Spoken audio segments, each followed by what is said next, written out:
جانور کی صفات کے بارے میں کیا احکام عقیقے میں ہیں؟ بعض علماء اس طرف گئے ہیں کہ عقیقہ قربانی کی طرح ہے. جیسے قربانی میں جانور میں یہ عیب نہیں ہونا چاہیے، جانور کانا نہ ہو، جانور بیمار نہ ہو، لنگڑا نہ ہو، اور جانور ایک دم مریل نہ ہو، ایک دم گوشت کم اس میں ہے، ایسا جانور نہ ہو کہ اس کو ذبح کرے تو کچھ بھی نہیں نکلے گا. اگر ایسا جانور ہے تو ایسا جانور نہیں چلتا ہے، تو ظاہر بات ہے قربانی میں ایسا جانور نہیں چلتا ہے. لیکن کیا یہ شرط عقیقہ میں بھی ہے؟ تو عقیقہ کے لیے اس طرح کی کوئی شرط نہیں آئی ہے. عقیقہ کے بارے میں جب آپ صلی اللہ علیہ وسلم نے کہا عقیقہ کرنا ہے تو آپ نے کہیں اس بات کو ذکر نہیں کیا کہ اس کی عمر اتنی ہونی چاہیے، 1 سال کا ہونا چاہیے، یا لنگڑا نہیں ہونا چاہیے، یوں نہیں ہونا چاہیے، یوں. آپ صلی اللہ علیہ وسلم نے کچھ بھی اس بارے میں نہیں کہا.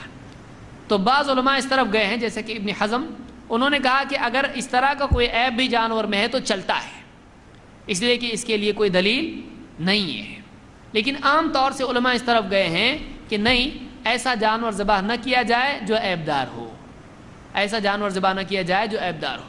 لیکن راجح قول اس میں یہی ہے کہ اس طرح کی کوئی شرط عقیقہ میں نہیں ہے، اس لیے کہ شرط اللہ کے رسول صلی اللہ علیہ وسلم کی طرف سے جب نہیں ہے تو ہم اپنی طرف سے نہ لگائیں. ورنہ کوئی آدمی بھی بول سکتا ہے کہ کھانے کے لیے اگر ذبح کرنا ہے تو وہ بھی 1 سال کا ہونا چاہیے. کر سکتے ہیں ایسا؟ نہیں. کوئی بولے گا دیکھو قربانی میں نہیں چلتا تو تم ایسا کیسے ذبح کر رہے ہو اس کو؟ وہ بولے گا، وہ جواب کیا دے گا؟ وہاں شرط آئی ہے، یہاں نہیں آئی ہے.